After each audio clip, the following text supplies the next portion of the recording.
isku day afgembi oo ay ka qayb qaateen 6 ka mid ah diyaaradaha dagaalka ee waddanka Morocco. diyaaradii boqor Xasan Athani ee rayidka ahayd ayay soo aysadeen si ay u soo ridaan, waxayna gaarsiiyeen dhaawacyo xoog leh. laakiin wixii intaa kadib waxaa dhacay wax wareeriyey khubarada xagga duulimaadka caalamka ilaa maantadan.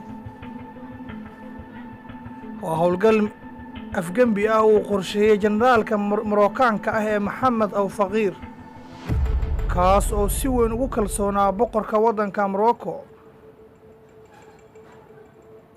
16 Agoosto 1972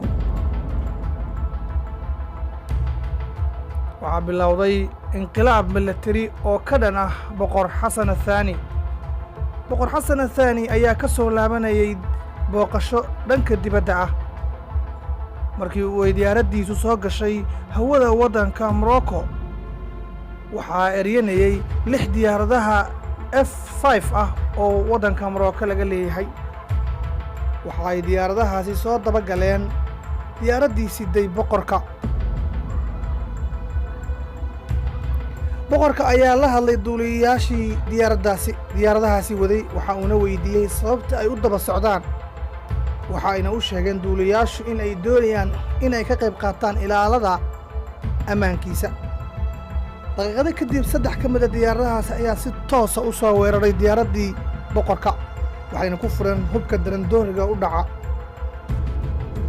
laakiin diyaaradahaasi waxaysan ku hubaysnayn sawaariikh waaweyn, si aanay looga shakin markii ay ka soo kacayeen saldhigga ciidanka waxay ka soo tageen sawaariikhdaasi. diyaaraddii boqorka ayaa dhaawacyo xooggani soo gaareen iyadoo hawada sare ku jirta.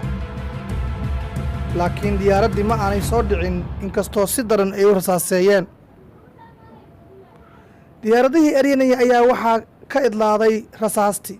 waxa ay go'aansaday mid ka mid a duuliyayaashii diyaaradaha inuu si toosa ugu dhufto diyaaradda boqorka diyaaraddii uu waday, isagoo si weyn si dhaqsiya u soo dhaqaajiyey. waxa ayna ku soo dhowaatay diyaaraddii uu waday tii boqorka, balse isaga ayaa iska tuuray diyaaradda.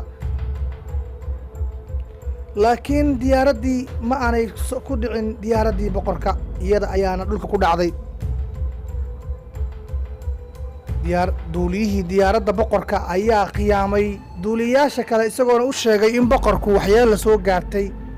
waxauna duuliyahaasi si xirfad leh awood ugu yeeshay inuu diyaaraddii soo dejiyo. duuliyihii ayaa kaga soo degay diyaaraddaasi baarashuud, isagoo ka faa'iidaysanaya fursad uu u helay markii duuliyayaashii diyaaraddu ay waayeen. boqorkii ayaa si dhaqsiya kaga soo degay diyaaradda, isagoo soo qaatay gaari uu lahaa mid ka mid a shaqaalihii eedhaboorka.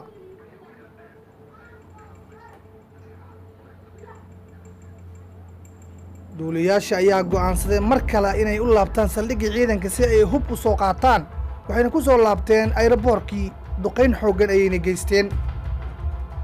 mar kale ayay haddana duqeeyeen kolonyadii boqorka, kuwaas oo si weyn loo sugayey. waxaana halkaasi ku dhintay 8 qofood oo ay ku jiraan 4 wasiir iyo sidoo kale dhaawaca 50 qofood oo kale. boqorka ayaa waxa uu tagay guriga hooyadiis, halkaas ayuu ka sameeyey xidhiirro, waxa uuna dib ugu soo celiyey xaaladdii dalka sidii ay ahayd. balse waxaa nafta iska gooyey jenaraal Maxamed Aw Faqiir, kaasoo ahaa qorsheeyihii inqilaabka. waxa uuna boqorku sheegay war uu soo saaray inuu aad uga yaxyaxay fashilka ku yimaaday duuliyayaashii ku hubaysnaa diyaaradaha casriga ee dagaalka, kuwaas oo ku fashilmay inay soo ridaan diyaarad rayid ah.